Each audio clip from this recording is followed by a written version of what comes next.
జరాసంధుడు శిశుపాలుడి మిత్రుడైన పౌండ్రక వాసుదేవుడు కరూస దేశాన్ని పరిపాలించేవాడు. అయితే పౌండ్రక వాసుదేవుడు తనని తాను నారాయణుడి అవతారమని భావించి కృష్ణుడిలాగే కిరీటంలో పించం, చేతిలో పిల్లన గ్రోవిని ధరించేవాడు. దానికి తోడు అతని చుట్టూ ఉన్న జనం ఎల్లప్పుడూ అతన్ని పొగుడుతూ ఉండడంతో తనే నారాయణుడనే వెర్రి నమ్మకం మితిమీరింది. కానీ ద్వారకలోని శ్రీకృష్ణుడి లీలల గురించి, ఆయనే సాక్షాత్తు నారాయణుడి అవతారమనే మాటలు విన్నప్పుడల్లా పౌండ్రకుడు ఆవేశంతో రగిలిపోయేవాడు. ఇంతలో ఓసారి బలరాముడు ద్వారకను వదిలి బృందావనానికి వెళ్ళాడు. బలరాముడు లేని సమయంలో ద్వారకపై దాడి చేస్తే కృష్ణుడిని చంపడం తేలికని భావించి పౌండ్రకుడు తన మిత్రుడైన కాశీరాజుతో కలిసి సుమారు 6 అక్షోహిణుల సైన్యంతో ద్వారకపై దండయాత్రకు బయలుదేరాడు.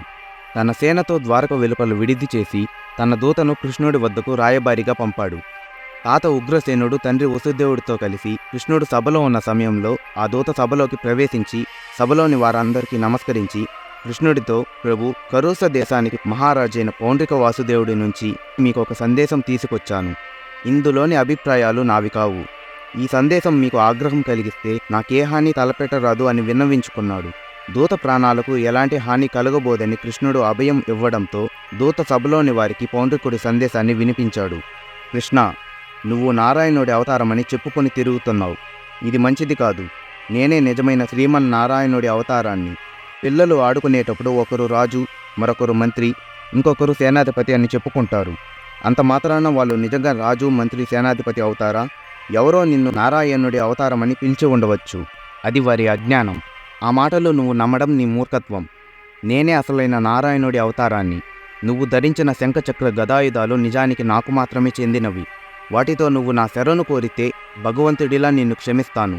అజ్ఞానంతో నా మాటను ధిక్కరిస్తే యుద్ధంలో నిన్ను అంతం చేయక తప్పదు అని దూత అనడంతో సభలోని వారందరూ పొట్టపగిలేలా నవ్వసాగారు.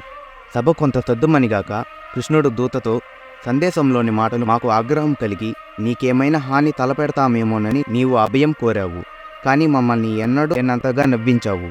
అందుకు నీకు నా కృతజ్ఞతలు. నేను కూడా ఒక సందేశాన్ని ఇస్తాను. దాన్ని మీ మహారాజుకు ఇవ్వు అని కృష్ణుడు తన సందేశాన్ని దూతకు ఇచ్చి పౌండ్రికుడి వద్దకు పంపించాడు. దూత పౌండ్రికుడి వద్దకు చేరుకుని కృష్ణుడి సందేశాన్ని వినిపించాడు. ఓరి మూర్ఖుడా, కిరీటంలో పించం, చేతిలో పిల్లను గ్రోవిని ధరించి నిన్ను నీవే అవతార పురుషుడు అని చెప్పుకోవడానికి ఎంత ధైర్యం? పులిని చూసి నక్క వాతలు పెట్టుకున్నంత మాత్రాన అది పులైపోదు. నీ గర్వాన్ని త్వరలోనే అణిచి నిన్ను యమపురికి పంపిస్తాను. ఆ మాటలు వినడంతో పౌండ్రకుడు ఆవేశంతో రగిలిపోయి కాశీరాజుతో కలిసి వారి సమస్త సైన్యంతో యుద్ధానికి బయలుదేరారు. పౌండ్రకుడిని ఎదిరించడానికి కృష్ణుడు తన సైన్యంతో యుద్ధరంగానికి బయలుదేరాడు. రణరంగంలో పౌండ్రకుడు మరియు శ్రీకృష్ణుడు వారి వారి రథాలతో ఒకరికి మరొకరు ఎదురు నిలిచినప్పుడు కిరీటంలో నెమలి పించం, మెడలో కౌస్తభం, చేతిలో శంఖచక్ర గదాయుధాలతో అచ్చం తనలాగే అలంకరించుకున్న పౌండ్రకుడిని చూసి కృష్ణుడు తన సైన్యం పగట వేషగాన్ని చూసి నవ్వినట్లుగా పగలబడి నవ్వారు.